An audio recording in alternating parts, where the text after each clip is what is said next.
Good morning, everyone. I'm Nikki Stanzione. And I'm Kristen Van Dyke. And this is New Mexico Style. Welcome to Tuesday. Yeah, Not a terrible Tuesday. Good Tuesday. It is a good Tuesday. Yeah, and yesterday it is going to be beautiful out. You made those predictions, and we got a lot of good predictions from Cynthia Hess. Great feedback from our viewers. Thank you so much. A lot of you asked us, to bring up some different questions to her, see if we can get some good answers from our psychic friend, and so we will definitely look into that and try to do it a little more often. We love to hear your feedback. Now, yesterday, something else we did was we told you about Beyonce.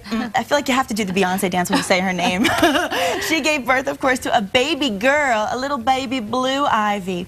And there was some controversy, if you remember, that was involving the security precautions that were taken at Lenox Hospital in New York City. Yeah, some other parents say they were stopped from seeing their newborns because of the tight security. And in fact, we're hearing that 3 mothers have consulted a lawyer and are considering a lawsuit over this. Listen to what one of the new fathers had to say.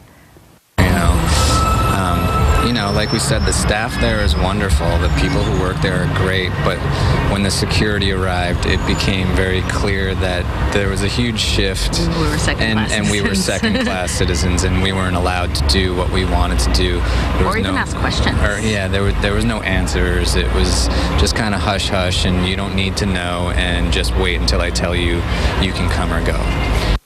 The director of the hospital issued a statement saying, in part, many reports about what happened were inaccurate. They say that the hospital actually tried to ensure minimal disruption to other families. Of course, they're going to say that. So they're in complete denial of it, but a lot of parents are saying otherwise. So it'll be interesting to see how this plays out. Absolutely. I mean, I've been to that hospital. It is a wonderful staff. It's one of the best hospitals. It's really sad, though, just because you're a celebrity. I mean, it's just a job. At the end of the day, they're very talented people, but they're in the spotlight. So their job allows a little bit of a different kind of, allowance than other people have, but not so fair, in my opinion. And the hospital probably made, I'm sure, a ton of money on that. So they made bukus off of that. And Blue Ivy, that's a cool name.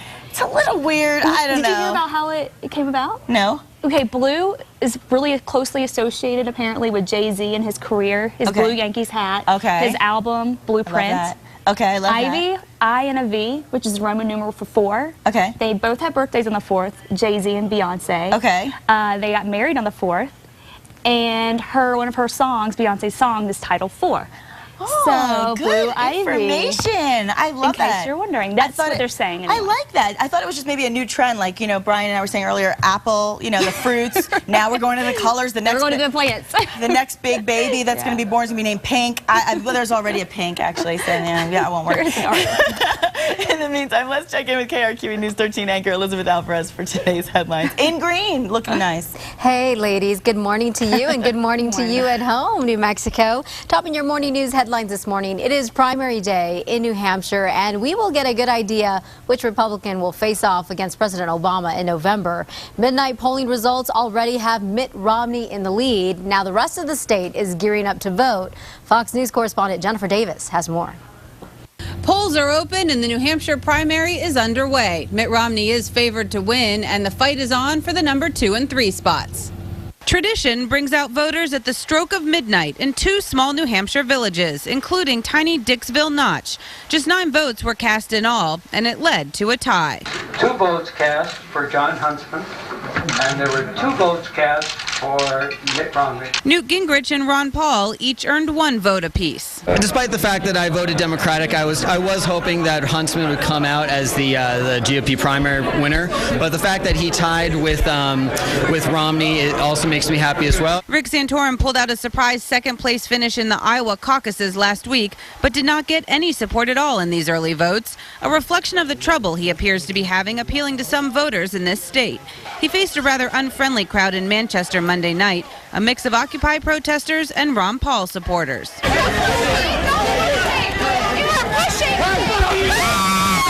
But he's still hoping his conservative credentials will keep his campaign alive. You can trust me when I say that I'm going to do something. Why? Because that's what I've done. Mitt Romney is the one who maintains a commanding lead in this state, despite increasing attacks from his rivals. I will always put my country first. It seems that Governor Romney believes in putting politics first. It's expected that more than 250,000 people will vote in New Hampshire today, and many of them reportedly still remain undecided. In Manchester, New Hampshire, Jennifer Davis, Fox News. In local news now, a New Mexico father is facing some pretty serious charges this morning after police say he forced his teenage son to drive, and his son didn't even have a license. Listen to this. Albuquerque police say Juan Quiroz made his 14-year-old stepson drive the family car Sunday morning because Quiroz was apparently too drunk. Officers stopped the teen on San Mateo near Indian School because they say he was speeding. Now, it turns out he and Quiroz weren't the only ones in the car. The boy's mother was sitting in the back seat with a 5-year-old. Of course, the mom license was currently valid to drive. The officer asked Mom why didn't she drive, and she gave the response that Dad told her that he wanted the 14-year-old to drive. Now, in the end, here's what happened. Cops say Quiroz blew less than the legal limit on the breath test, but he was still arrested and charged with contributing to the delinquency of a minor. The teen got a ticket too, so did his mom for child endangerment. Officers let the mom go and allowed her to drive both kids home. Okay, if you get an email from American Airlines, listen up. If they're asking you for your personal information, it may be a scam. Yes, so be aware and do not respond. The airline has been hacked and some cons are trying to rip you off. The airline has posted on its website several examples of fake emails. Now, cons are sending you these emails. They look like a receipt from an airline ticket that you supposedly bought. It shows your name on it and it invites you to redeem bonus miles, but just ignore it, according to the airline. Don't click on any links or open any attachments. If you have any questions, log on to their website or just give them a call. And that wraps it up for your Tuesday morning headlines. Be sure to catch Matt Morrow, Kristen Van Dyke, and myself every weekday morning from 5 to 7 a.m. on KRQE News 13. For now, ladies, I'm going to send it back to you. Have a terrific Tuesday. Thanks, You Elizabeth. too. You too. Now, have you ever been to CES in Las Vegas? I haven't, but I got to talk to them yesterday. They're gearing up, you know that. Yeah. Gearing up for the big show. It's that's amazing. happening today in Las Vegas. Yeah, I've been there, Kristen. When I used to work for Tiger Direct, we used to, go out there and just... It was like, you don't even have to be a techie, quote unquote, to just appreciate it. It is one of the most fun things you could ever do, because just to see all the new technology and to see the excitement and the passion of all the people who are a part of that world, and to be introduced to all of these amazing things that are coming on the scene. I mean, you feel like you're in the Jetsons. Like, you feel like you're in the cartoon The Jetsons when you go to CES, because it's almost futuristic. It's incredible. The greatest consumer electronics show on earth, like Kristen said. I mean, it opens today in Las Vegas. The hottest gadgets, hottest electronics unveiled over the next 3 days. Technology and trends reporter Brett Larson joins us from the trade show floor with a preview of the latest in home entertainment to smart devices for your household and everything in between. Good morning, Brett. Hi, Brett. Good morning. It's good to be here, and it's good to be here too. Yeah, this place is going to get crazy in about 2 hours. No doubt. When they open up the doors. Well, Brett, we hear that you Consumer expect... Electronics Show. It's the biggest electronics show in the world, and this is the spot where we got to know the DVD player. We saw our first high-definition television. We saw the Blu-ray player. We battled it out with HD DVD, and some cool trends we're seeing this year. A couple things. We'll start with TVs. We've got new from Samsung. This is their new Smart LED TV. Check it out. The picture almost looks as though it's simulated. Oh my God. But it is not. It is actually the real picture. It's going to give you good 2D and 3D picture quality, and it's going to give you a bright picture, nice high contrast. But there is a camera up there on the top that'll not only let you do things like, say, Skype from sitting on your couch, it'll let you interact with the TV. So, for example, when you walk into the room, you can say, "Hi, TV," and the TV will turn on. You can actually raise and lower the volume by waving your hand around, change the channels. And it's also got another trend we're seeing with televisions. It's got a dual-core processor built into it, so it's going to have some computing power in there, which is going to give you some good multimedia experiences. Like, you can browse the web and you can have multiple tabs open. You can do your Facebook, you can do your Netflix and your Hulu Plus. Most importantly, you can play Angry Birds on your television. So that's going to be very awesome. That's awesome. That's what I want to do. Of course. I mean, television, when I'm not watching you guys or watching the news, I want to play Angry Birds. Right, of course. Simple, straightforward. Brett, I wanted to ask you earlier on, I don't know if you can hear me. Can you hear me okay? I can. I wanted to ask you this. Fine. We heard that you were expecting about 150,000 people this year. Is that correct? Those are the numbers that they are anticipating. I've heard everything from 150 to 200,000 people are expected to be here. Now, my crotchety cab driver this morning was like, I don't think that's what's going to happen. Because he doesn't seem to think that there's going to be that many people that are going to show up. But I think, I mean, there's a lot of buzz. You know, the last couple of years have been kind of quiet. I definitely think some more people. Trend that we're seeing is tablet computers. I think they're great. They're getting very powerful. They're getting very lightweight and awesome. This they took the wraps off this for us yesterday. Samsung gave this to us. Well, they didn't. Wow. I can only get to show it to you, but I'm going to try and steal it. It's the Galaxy Tab. Now, this is the world's thinnest, if I hold it right. It's the thinnest 4G LTE tablet. Now, the thing I like about this, not only is the screen super bright, it's their AMOLED. It's an organic light-emitting screen. So this is a high-definition screen, and check out how beautiful that is. Gorgeous. It's a high-definition screen. Now, on that 4G network, which we're hearing a lot about that, you're going to be able to surf the web at broadband speeds when you're out and about. It also has this cool Peel Smart remote, so you can control all your devices in your home entertainment center, your TV and all that stuff from the tablet. And then it also connects to the web, so you can have like your TV guide and be like, oh, hey, another episode of Family Guy's coming on. Turn that on right now. Nice. I remember watching the Jetsons as a kid, and though I have not found a robot to do my dishes, I have found the next best thing. Nexia Home bring together Train and Schlage, which are two big names in home automation, so you could say. We've got these cool door locks. These are from Schlage. So get this, like you can give your kids a little password, and they punch in their number, and then the door unlocks, and then you get a text message that says, okay, the kids are in the house. Then you can go on to, they've got on the smartphones or on your tablet, you can go in and see here like, oh, I want to make sure the lights are on. Oh, it's 63 degrees right now. You can control their Train Comfort Link 2 control, so you can say, you know what, I want it to be 60 degrees when I get home, and turn the porch light on because I cannot see to get my keys out of my pocket. But you don't need to have your keys. You can unlock the door with your smartphone or with the tablet. So some very cool stuff that we're seeing, and like you ladies were saying, almost 200,000 people are expected to come pouring through that door. I also heard a rumor that Justin Bieber's going to be here. Oh, boy. I don't know if that's true. Oh, baby, but, baby. If it is, I will hope to run into him.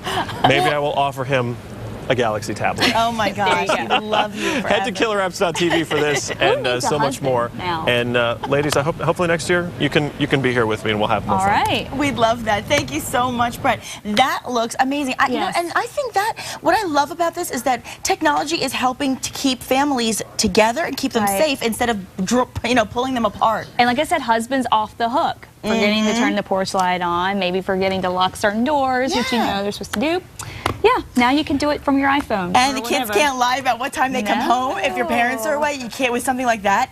They know when you're home. So that's a crazy thing. I love it. And another big consumer show opens this week as well. Virtually every major auto industry CEO in the world and a large group of new models will be in Detroit for this year's North American International Auto Show. And this year's show looks to be glitzier and larger than in many years past, driven by rising auto sales and financially healthier manufacturers. Good to hear that. Yeah. And tomorrow, be sure to catch my interview with Micah Musial, who is with Kelley Blue Book, and we'll be getting a peek at the future of transportation. Oh, that looks awesome. That's going to be fun. See, I love that. I mean, I'm not a really big car girl, but my whole family are really into cars, so I've kind of jumped on the bandwagon a little bit. Can't afford the ones I really want, but I just want the ones that are low on gas. Yeah, no kidding. Easy on the gas. Easy on the gas. And speaking of which, today you really want to start looking at, some of the best prices because they're going up.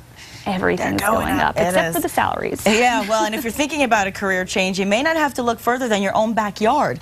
Apparently, being a pooper scooper is pretty lucrative. Yep. Really? Rob Fox of San Diego rakes in, get this, $3,500 a month. That's because his booming backyard business now includes 75 happy customers. He visits clients' houses once a week. Wow. Would you rather go talk to 100 people in an office every day with all that gossip or go see 100 dogs? I love the dogs. I'm sorry. That is crazy. Hey, it's a dirty job. Hey, somebody's got to do it. And going from poop to pizza. All right. It's National Pizza Week, and Jennifer Hartman of ABQ Pizza Parties is right here with us in our Builder Source kitchen. I'm so sorry. Pizza's a way better thought. Way better than pizza. Good morning. What pizza are you going to make for us today? This looks so good. I'm going to make our most favorite, of course, pepperoni. Maybe have a little jalapenos on there. I love that. Okay, so we'll talk a little more to you a little later in the show, but what inspired you to get into the pizza business, real quickly? I'm a single mom, and I was at home with my kids for a long time, and this opportunity came up. Nobody else in New Mexico is doing this, where you cook the pizza right on site, so it's hot right out of the oven for everybody in the party. Cool deal. I love that, and you've got a very tough critic here, so I'm really excited. I am. They say New York pizza, that we're a little bit snobby about pizza, just like us New Mexicans are snobby about chili. Yeah, so we'll see how that goes. But I'm looking forward, and if it's anything like the smell indicates, it's gonna be good. It's good. You'll like it. Thank you for being with us. And what is going on outside today, by the way? Because it's going to be nice. Super nice. This is a lookout from Taos, and you can see the beautiful start to the day there. And we're going to see a lot of sunshine across the whole state. And Taos, some fresh powder for you, not a whole lot out of that last system. There wasn't a lot of moisture with it, so we got a couple of inches there in the northern mountains. That was mainly late Sunday, and then a dusting for the east mountains. Some of you not even getting an inch out of this last system. The Gila picked up about an inch, but guess what? Down to the southeast, not Roswell, Carlsbad, your neighbors out to the east and far southeastern New Mexico, dumped on. Snow champions by far, 8 to 10 inches. Some of those areas actually reporting 11 inches in Hobbs. That's a beautiful picture. Look at the chili hanging in the snow. Isn't that pretty? And then Davidson in this picture too of all the snow. I mean, gosh, hard to even see beyond that. Just beautiful down the far southeast. They're certainly not used to it, and that snow is going to keep them pretty chilly for today. Right now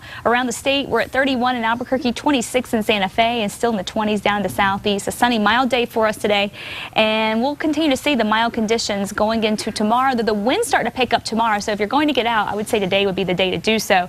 Cold front comes in tomorrow, the clouds start rolling in, the winds will be picking up, and then the cold air arrives on Thursday, and we may see some brief light snow up in the northeast and along the east slopes of the central mountain chain, perhaps late tomorrow night into Thursday, but mainly dry out of this front. And then going into the weekend, we watch this next storm system that's going to be heading our way, and right now still, again, some uncertainty, just like with the last system. The forecast model is not in agreement with it, but it does look like we could be looking at another storm system tracking through New Mexico, potentially bringing in more snow. But today, lots of sunshine, low 50s for Albuquerque. We'll be in the mid 50s out east, and we'll continue to see more sunshine as we head through tomorrow. But again, the winds pick up tomorrow, and then by the end of the work week, we're looking at highs only in the low to mid 40s. So it gets a little cooler, and then the unsettled weather moves in this weekend, perhaps watching for the potential for more rain and snow this weekend before clearing out on Monday. So we'll keep a close eye on it.